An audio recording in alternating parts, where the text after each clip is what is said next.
A newly leaked clip of Biggie Smalls' final moments might expose the face behind one of hip-hop's darkest mysteries. Just seconds after his hawking last words, "Just do it," the shooter may have revealed himself. With Diddy steps away and witnesses frozen in disbelief, this isn't just another theory. This is the moment that could finally blow the lid off the murder that shook the entire rap world. It started with a whisper, but ended with gunfire. Biggie Smalls, the notorious B.I.G., wasn't just leaving a party that night. He was leaving behind an era, a legacy, and unknowingly, his final recorded words, "Just do it." Those words, quiet and almost surreal, were recalled by bodyguard Gene Deal as the last thing Biggie said before the fatal shots were fired. At first, no one paid much attention to that moment. Maybe it was adrenaline, maybe it was denial, but with time and now a newly leaked clip, those three words take on a haunting meaning. The clip surfaced recently, allegedly showing what happened just seconds after Biggie spoke. The SUV was idling, the street was dim, and then a shadow moves into frame, a man, purposeful, precise. You never see his face, but you see the angle, the movement, and then muzzle flashes. 4 shots.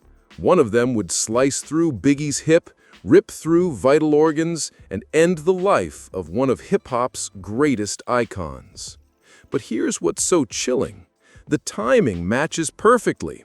The voice, the expression, the positioning. Gene Deal's testimony aligns almost frame by frame with the leaked footage. "He just looked at me. I looked at him. I lowered my arm. He saw my gun. He looked me in the eye and turned around." It was like watching fate unfold in real time. Some now believe this footage could finally lead to identifying the shooter. Others think it confirms what many suspected all along. This wasn't random, it was calculated. Whoever pulled that trigger knew Biggie's every move that night. But what makes the moment so unforgettable isn't just the violence, it's the quiet before it. A simple phrase, almost like a plea. Just do it.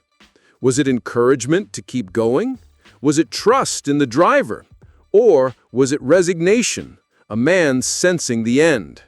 No one can say for sure, but one thing is clear. This clip changes everything. What happened to Biggie that night didn't come out of nowhere. The tension had been building for weeks, maybe even months, and those closest to him, they saw it coming. They just couldn't stop it. Gene Deal, Biggie's longtime security guard, remembers the moment the night took a dark turn. He received a phone call from federal prison, not the kind of call you ignore. "Vest up." That's all the voice said. The man on the other end? A notorious drug kingpin locked up with some of the most dangerous men in America. If he was calling to warn them, something serious was about to go down. Deal immediately tried to raise the alarm. He warned the team at Bad Boy Records, pushed for more security, begged them to take it seriously. But instead of action, he got brushed off. The response was cold and almost arrogant. "Gene, I don't want to hear that shit." That's what Diddy allegedly told him. Deal was stunned. Here he was trying to protect the biggest rapper on the planet, and his concerns were being waved away like paranoia. But the red flags kept coming. That day, Biggie had been upbeat, talking tour plans, hyped about the upcoming release of Life After Death. Yet behind the scenes, things felt off. Deal noticed changes in Diddy's behavior. Normally meticulous, Puff was acting strange, distracted, overly social, and seemingly unfocused for a man who usually moved with precision. And when the group prepared to head to the Soul Train after party at the Peterson Museum, the plan was dangerously loose. No added security, no revised travel route, just business as usual, in a city known for enemies, and at a party crawling with people from both coasts. Deal's instincts were screaming. Something bad was coming. But nobody listened. And by the time anyone realized how real the threat was, it was already too late. The Peterson Automotive Museum was supposed to be a celebration, a star-studded after-party following the Soul Train Music Awards. But for those who were there, it didn't feel like a party. It felt like a trap. From the moment Biggie and the Bad Boy crew stepped inside, something was off. Security was light, the crowd was strange, and the energy? Tense, eerily tense. Industry insider Sean Baldwin, who had no ties to either Bad Boy or Death Row, later described the scene like a setup. People were on their phones, not texting, not scrolling, calling, whispering, pointing, throwing up West Coast gang signs the moment Biggie's entourage walked in. It was like people were letting someone know he's here, he's sitting right there. And Biggie? He wasn't hiding. Dressed in a Versace shirt, cane in hand, dark shades on, he sat like royalty. Calm, unbothered, but also immobile. He had a broken leg, which meant he couldn't walk around, couldn't blend in, couldn't leave quickly if things turned bad. Meanwhile, Gene Deal was scanning the room, clocking unfamiliar faces that didn't fit the upscale vibe. He noticed guys dressed in suits, not typical gang wear, but still street. That's what made it more dangerous. These weren't obvious threats. They blended in, smiled, mingled, but they were watching, and so was Deal. He kept trying to get closer to Big, kept whispering in his ear, "Stay alert, don't go to sleep, keep your eyes open." But Biggie was relaxed. He was talking, laughing, trying to enjoy the night. That night, 23 people rolled in with Bad Boy. Only 11 left with them. Others stayed behind or slipped away. Maybe they sensed something. Maybe they didn't want to be tied to what was about to happen. Whatever the reason, the moment that party ended, everything else began. What came next would take place not inside a party, but in the shadows outside, in the cold, open streets of Los Angeles. As the Peterson Museum party wound down around 12:30 a.m., the real danger was just getting started. The fire department shut the event down due to overcrowding, forcing hundreds to pour out into the night. But what looked like a routine wrap-up was actually the perfect setup. Too many people, too little security, too much confusion. Gene Deal was on high alert. Outside, the crew's vehicles were lined up and ready, or at least they were supposed to be. But nothing was moving. Diddy was acting strange. He wasn't rushing out like usual. Instead, he was running back and forth, chatting up women, making jokes. "Gene, remember her? She's coming to the party tomorrow." Deal was baffled. This isn't how Puff moves. In New York, he'd be the first in the car, pulling off before you could blink. But now, he was dragging his feet. And with every passing minute, their crew became a sitting target. Then came the strangers. Deal spotted a man in a blue and white shirt slowly walking past their lineup. Nothing overt, just observing. Then another man appeared. Blue suit, white shirt, blue bow tie. He didn't speak. He just stared. He looked me dead in the eye. I lowered my arm so he could see my gun, and he turned and walked away. Gene had seen enough.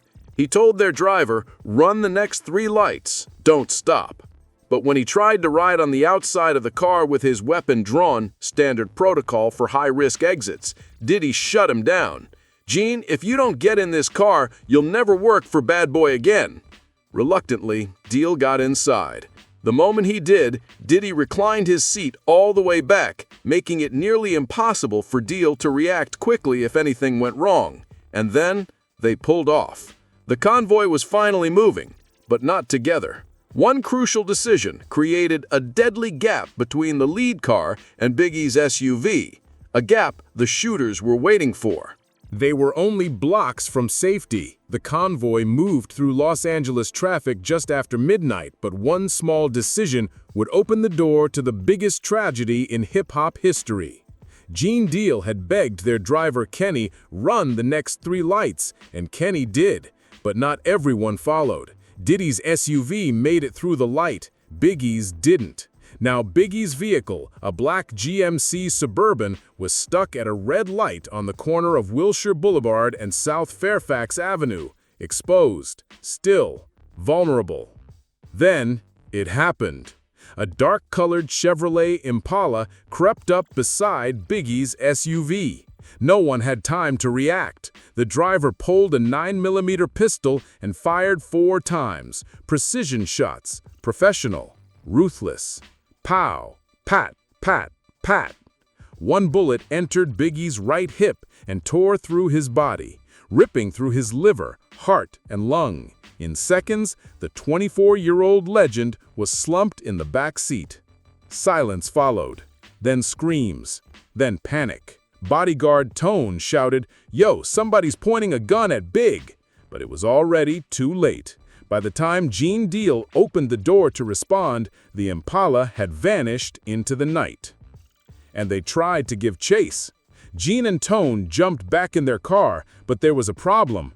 A government-issued speed limiter. Every time they closed the gap, the engine would cut back. The shooter's car climbed a hill and disappeared, untouchable. Deal's gut told him it was more than just a drive-by. The timing, the positioning, the calm getaway. It was too smooth, too planned. It felt like a hit. When they returned to the scene, chaos had taken over. Sirens, crowds. But the worst was yet to come. Biggie was rushed to the hospital, but not the closest one. For reasons no one could explain, their driver took a 30-minute route through LA traffic, skipping a hospital just 2 blocks away. By the time they arrived, Biggie wasn't talking anymore. But hours earlier, in that SUV, with his life slipping away, he had said one last thing: just do it. The bullets had stopped, but the questions were just beginning. Christopher Wallace, the notorious B.I.G., was pronounced dead at 1:15 a.m. at Cedars-Sinai Medical Center. But what happened between the shooting and his official time of death left behind a trail of confusion, contradiction, and possible cover-up.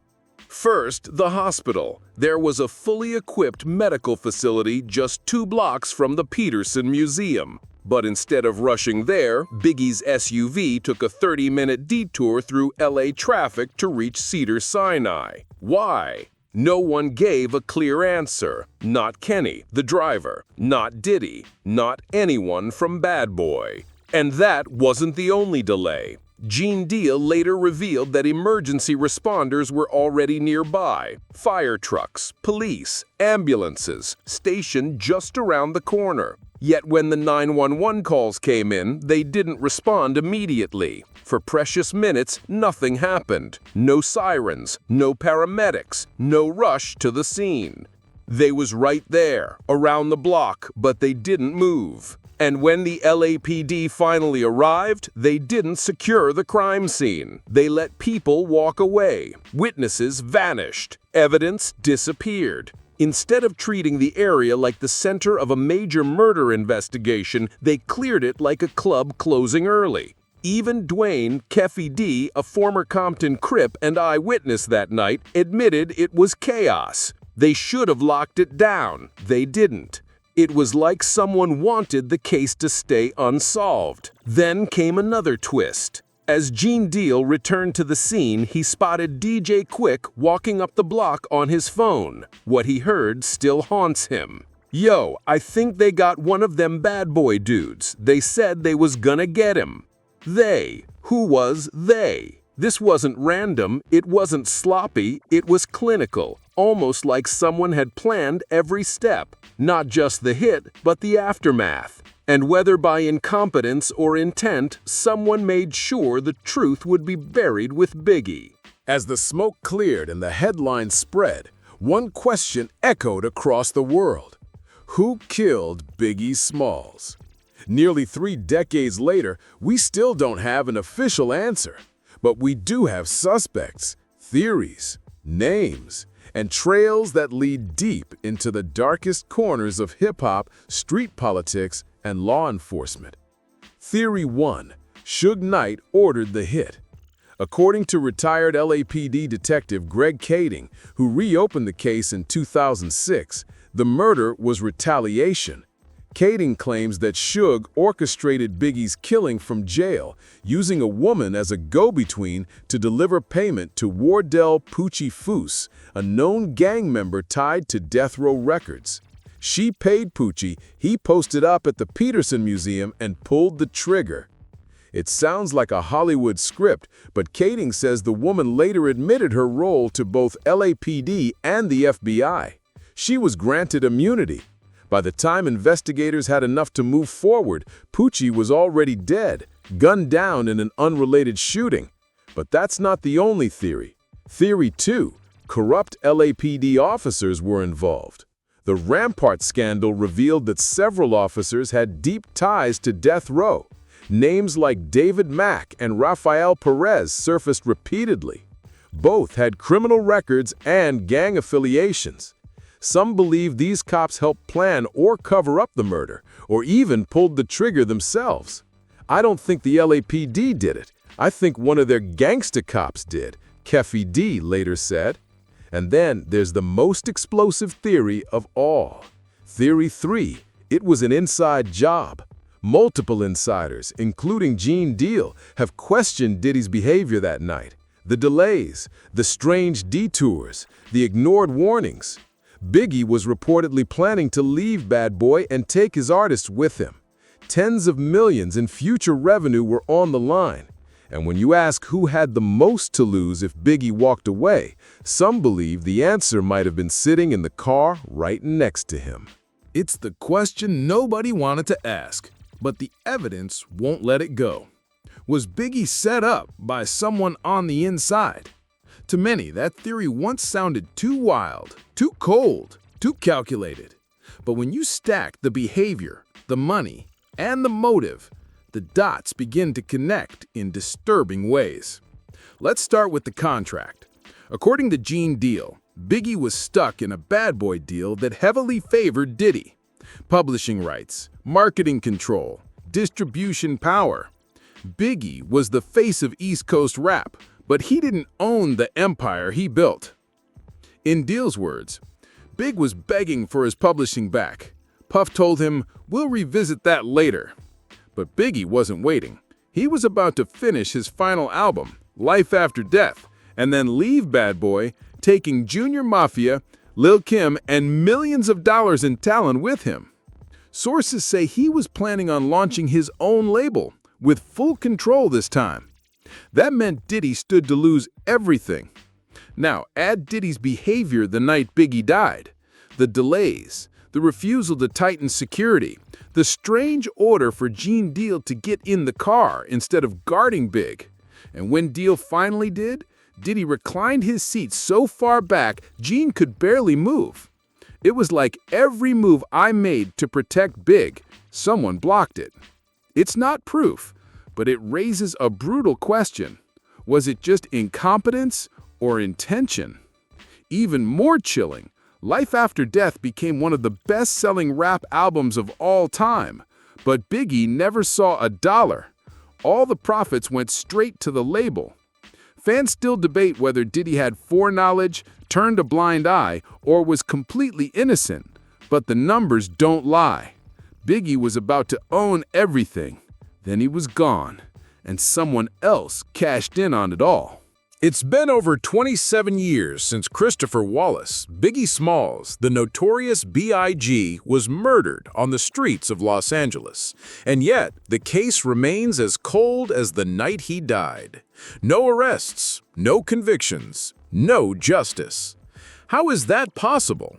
This wasn't just another street shooting. Biggie was a global icon, a best-selling artist, a man surrounded by industry power, security, and influence. But somehow, he died in public, in a major city, with dozens of witnesses, and no one paid the price. To this day, it feels like everyone knows something, but no one says anything. The investigation was riddled with problems from the start. Evidence went missing. Witnesses weren't questioned. The crime scene wasn't even secured properly. Instead of answers, fans got rumors, theories, whispered names, a cloud of confusion that never lifted. "It's solved, but unprosecuted," said Detective Greg Kading. That one sentence says it all. The truth might already be known, but someone or something is keeping it buried. Whether it was gang retaliation, police corruption, or a betrayal from within the music industry, the effect is the same. A legend gone too soon, and a wound that never healed. And maybe that's why this story refuses to fade. Because Biggie's murder wasn't just a tragedy. It was a turning point. It marked the end of an era in hip-hop, the death of the East Coast-West Coast War, the silencing of a voice that could have reshaped the culture. Every time a new clip leaks, every time another insider speaks out, we get closer to the truth, but we never quite get there. And that final question still hangs in the air. Was Biggie murdered by enemies in the streets, or by the people standing right beside him?